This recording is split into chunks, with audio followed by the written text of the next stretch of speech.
Ca khúc này hay lắm nha các bạn. Không phải của mình, có tranh giành cũng chẳng được đâu. Những vai diễn khóc cười, kiếp con người thường mất vì tham. Trần gian đây khói tàn, mà tại sao cứ luôn tranh giành. Đồng tiền là xương máu, làm buồn đau bao kiếp nhân sinh.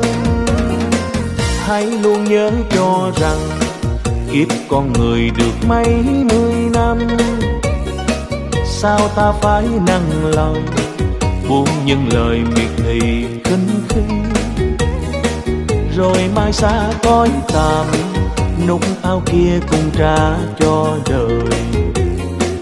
Hãy an nhiên mà sống, rồi ông trời không phụ một ai.